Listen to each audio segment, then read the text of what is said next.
বর্তমান স্বামীর সঙ্গে সম্পর্কে থাকাকালীন মিঠুনের সঙ্গে প্রেম ঠিক হয়ে যায়, বিয়েও।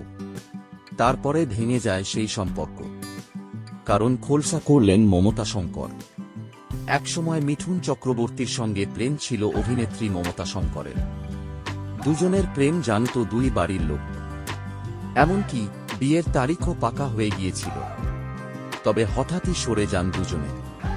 কাকতালীয়ভাবে মমতা শঙ্কর বিয়ের পিঁড়িতে বসেন 1978 সালে। আর ওই বছরই ছিল মিঠুন চক্রবর্তীরও প্রথম বিয়ে। এই সম্পর্ক নিয়ে আগেই লিখেছেন মিঠুন আমার নায়িকারা বইতে। এবার মুখ খুললেন বর্ষিয়ান অভিনেত্রীও এক সাক্ষাৎকারে। মমতা শঙ্কর নিবেদিতা অনলাইনকে জানালেন, বাপিদার সঙ্গে আমার তখন বিয়ের কথা চলছিল। এরপর মৃগয়ার শুটে আলাপ মিঠুনের সঙ্গে। বাপিদার সঙ্গেও মিঠুনের আলাপ করিয়েছিলাম আউটডোর শুটে যাওয়ার আগে। সেটে যে কোথা থেকে কি হয়ে গেল, আমি অনেক কষ্টে নিজেকে ধরে রাখার চেষ্টা করেছিলাম যে বাপিদাকে আমি ঠকাব না, কিন্তু কিভাবে কি হয়ে গেল।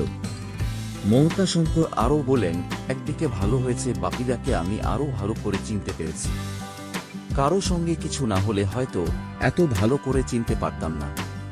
মিঠুনের বাড়ির লোকের সঙ্গেও আমার খুব ভালো সম্পর্ক ছিল। ওর বোনরা সবসময় আমার খোঁজ নিত। তবে মিঠুনের সঙ্গে বিয়ে তারিখ ঠিক হলেও বিয়েটা হয়নি।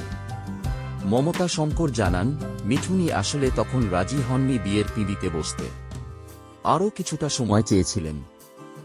সদ্য হিট আসতে শুরু করেছিল কেরিয়ারে। সেসব জলাঞ্জলি দিয়ে ছাদনাতলায় তখনই যাওয়ার ইচ্ছে ছিল না তাঁর।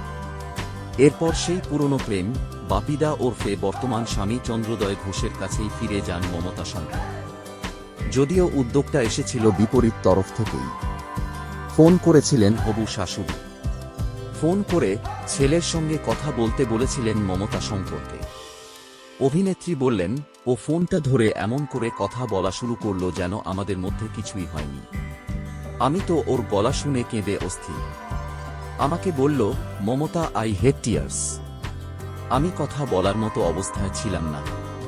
ফোন রাখতে চাইল বলল, কথা দাও ফোন করবে, তবে কাল না পরশু ফোন করো। এরপর নিজেই বলল, কাল একটা মেয়ে দেখতে যাচ্ছি, আমার জন্য নয় বন্ধু। আর আমি প্রশ্ন করলাম, তোমার জন্য দেখবে কবে? ওপাশ থেকে উত্তর এল, আমি তো সেই কবেই দেখে রেখেছি।